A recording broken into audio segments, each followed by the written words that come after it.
Okay, so I've decided to make two new videos in the Drupal 8 theming series because I think there are pretty important subjects that we didn't cover in the first run of the series.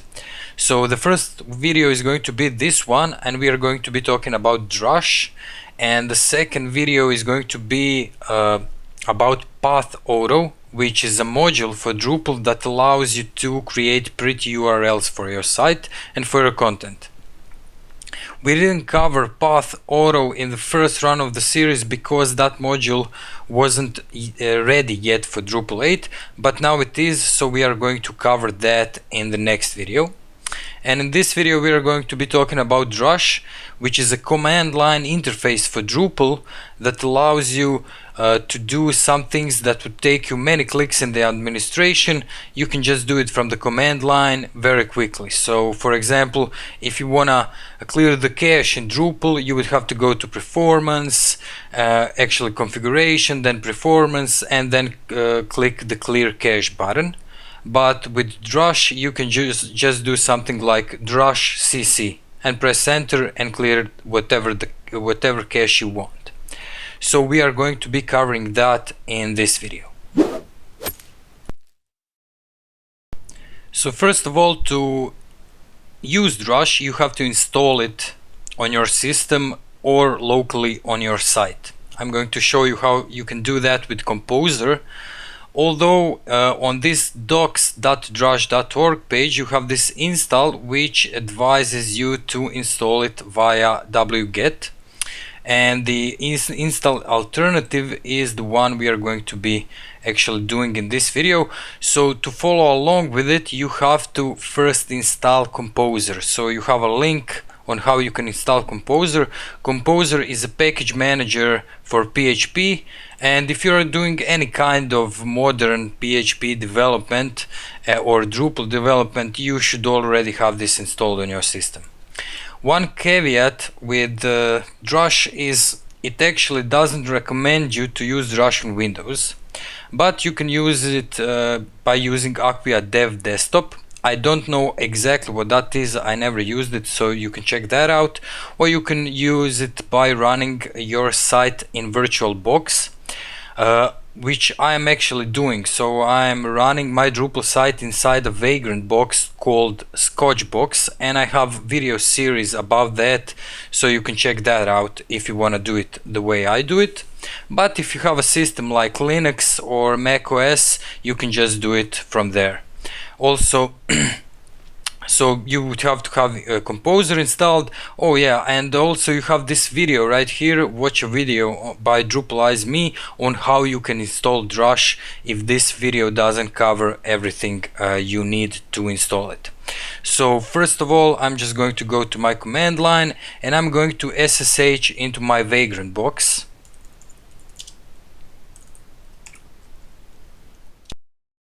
Okay, so I'm in my Vagrant box, and to Vagrant boxes usually come with Composer installed if they are PHP based. So Scotchbox comes with Composer already installed on the system. So what I can do from here is just do Composer global not remove.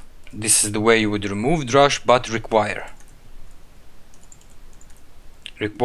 Drush/Drush, and this is going to install Drush globally on your system. Once the Drush is installed globally, you can just do something like Drush, let me just clear the screen, Drush status, and you would get some information like this. So to use Drush you of course have to be in Drupal directory. So I'm just going to go to my public folder and go to cd d8 theming directory, which is the directory I'm running this site from. So in this directory I can run Drush status again.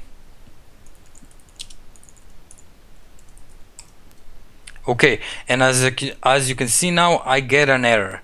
So this is because I already have Laravel installed in my Vagrant box, and if you're using Scotch.io box, you have Laravel previously installed, and Laravel uses something, a function called DD, which also Drush uses. So there is a conflict with that.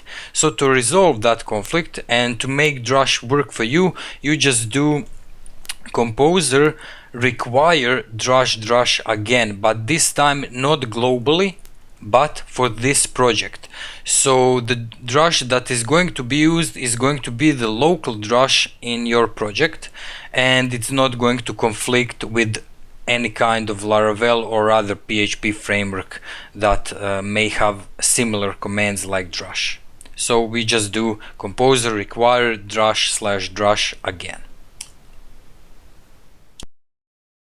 So once this is installed, we can run Drush. So if I do Drush status again, now we shouldn't get any conflict errors, but we should get the status of our, as you can see, this this list that we get right now is much bigger than the one we got when we first run Drush status, because then we weren't in the Drupal folder. But as you can see now, we have the Drupal version is 8.00, database driver is MySQL, the username is root, database name is theming, and so on. So you get this helpful information for running Drush, and this means the Drush currently works. To use Drush, you would need to know Drush commands, and conveniently there is a site called drushcommands.com. So as you can see, you have all kinds of commands right here at your disposal. When you click on them, you get what those commands do. You have commands for Drush 7, Drush 6, and Drush 8. So if we do Drush version right here, we will see that we are using Drush 8.0.5. So we are going to use this reference, and we can start by doing something for the cache, like I told you at the beginning of this video. So instead of going to configuration, then performance, we can clear the cache by using this command right here. And if I make this a little bit bigger, you will see that you have a little like tags right here. So you have cache clear, which is the name of the command, but you also have something right here, and it says cc. So what that means is this is an alias of that command. So you can either use cache clear, or you can use just cc to make your typing a little bit quicker. So if we click on this, you will see what your options are. So this is the name of the command, drush cache clear, and the alias of the command is drush cc, and you can have even some arguments for it. So let's try that out.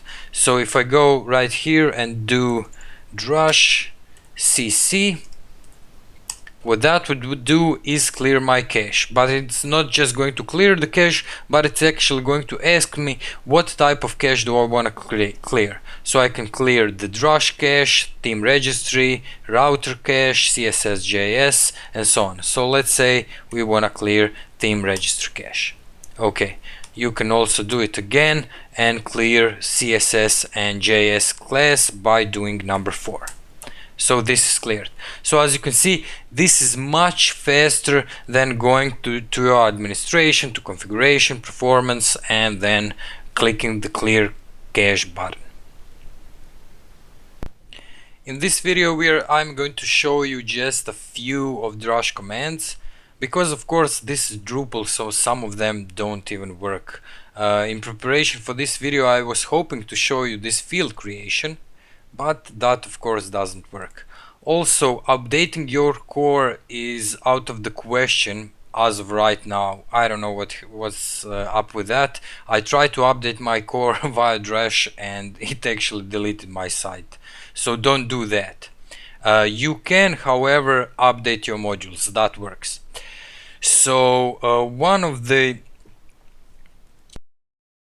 more interesting things that you can do with Drush is install modules. So how would you do that? So let's say we go to the module listing page on Drupal.org, and we have this module called admin toolbar. If we click on it, we can see that this is a toolbar that gives you some drop-down menus on your main menu in Drupal. So this is the one of the first modules I always install when doing Drupal sites, because it makes navigation through Drupal administration much easier and much quicker. So to install that module, you would just look at this URL right here, and you will see that this module is actually called admin_toolbar. So we'll just copy that out, and we will go to Drush, actually to our console, and write Drush. So whenever you install a new module, you first have to download it. So to download it, you just use the dl command, and then you do admin toolbar. Press enter and wait for it to download. So as you can see, this is downloaded now, and now you have to enable it. So to enable it, you would do en command, but let's just see it on drushcommands.com. So these commands for manipulating your modules are under this PM section right here. So as you can see, you have PM download, and it has an alias of drush dl, and also you have this PM enable module which has an alias of drush en. So to enable that module, as you can see, if we go to extend and we filter our modules right now, you can see that we have admin toolbar right here. But if we want to enable it, we can click on it and just click install, or we can just go to drush en admin toolbar, and then it asks you the following extensions will be enabled. Admin toolbar, do you really want to continue? Yes.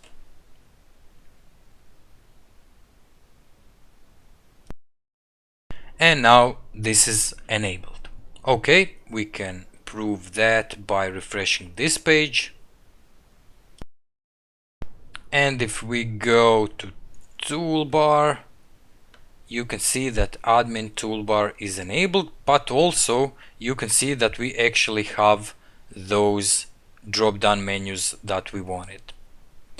Okay, so you can of course disable modules, and to do that we just go to Drush commands. Let's see how you would disable it. It says PM disable, so you can do Drush PM disable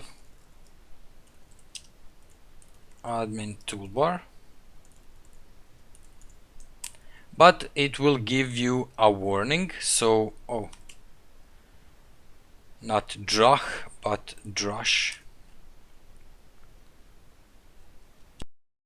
It will say Drupal 8 does not support disabling modules, please use PM uninstall instead. So we don't want to fight with the Drush, and we just see, so we have this PM uninstall, or the alias for it is PMU. So we would just do Drush PMU admin toolbar. It says the following extensions will be uninstalled. Yes.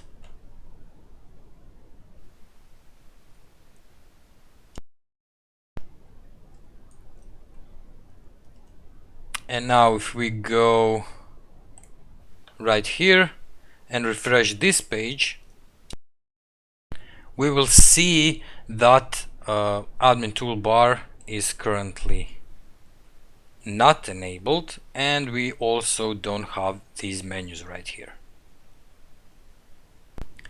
So you can see how Drush commands actually work. So you have this nice little site right here. You can check out all of these commands that you have for Drush. You can try them out. As I said, some of them won't work like these field commands, but I can't do anything about that. I tried to find the solution, but I don't know. Just the documentation for Drupal currently is not very good. So there is just one more thing I want to show you, and it's actually in this PM drop down right here, and it's called PM update code. So if we click on that, you can see that this module, this actual command, is going to update Drupal call and contrib projects. As I said, do not, and I repeat, do not update Drupal core. At least for me, it deleted my site. Especially don't do it. You can do it as a practice run on your local machine, but don't do it on the production server. As I said, it deleted my whole site. I don't know why. It just doesn't work. So, but what it would do, it will actually update your modules. So you would do Drush PM update code or Drush UPC, but we will going to, as you can see, some of these pages have examples. You can do Drush PM update code no core. So this command won't update your core. So let's try it out. So I'm just going to do Drush PM update code -- no - core. And the good thing about this command, it won't just all willy-nilly update everything for you, but it actually gives you some useful information. So it says that the Drupal version is 8.00 and the proposed version is 8.05, and that the security update available.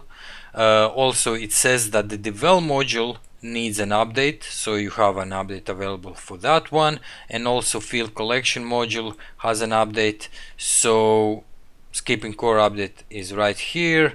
Also it gives you some warnings to back up your project and so on. And do you really want to continue with the update process? You just say yes. So it's going to update the devel module and field collection module. Also it has this endymion theme that we used before, but it's not going to update that. And as you can see, the project devel was updated successfully, and it also makes a backup of that project or that module, so it's going to be in this directory right here. And also the project field collection was updated successfully, and the backup for it is going to be right here. So as you can see, this works pretty well, but as I said, updating the core doesn't work that well, so I don't know what to say. Okay, and there is actually just one more thing I want to show you, which I think is going to be interesting for you, and that is making the whole backup of your site. So you can make the backup of all your code and the backup of your database. So I'm going to show you this right now. So under the core you have this archive dump. So the alias for it is Drush EARD or ARD, and you also have some examples right here, so you don't have to archive dump everything. You can even dump specific sites, you can dump just the database and so on. So we are just going to do this main example. So you just do Drush ARD, press enter, wait a little bit because it has to compress all of your files and your database and create archives of it. And now that this is done, it will say that the database dump is saved in this directory, and it's called DATeaming SQL, and also the archive is saved in this directory, and you have a tar.gz file from it. So you can just take this file, put it on your server and uncompress it, and also just go to something like PHP Maya admin and import this database, and you would have your site on that server. So this is it for this video. As I said before, there are a lot of more useful commands for you to check out, so check them out. Some of them unfortunately don't work, but most of them hopefully work for you. So please just check them out and learn how to use Drush to speed up your Drupal development. Thank you guys for watching. If you like this video, please like it. If you like the channel, please subscribe to it. You can also follow me on Facebook and on Twitter. As I said at the beginning of this video, in the next video we are going to be doing Path Auto, and I will see you there.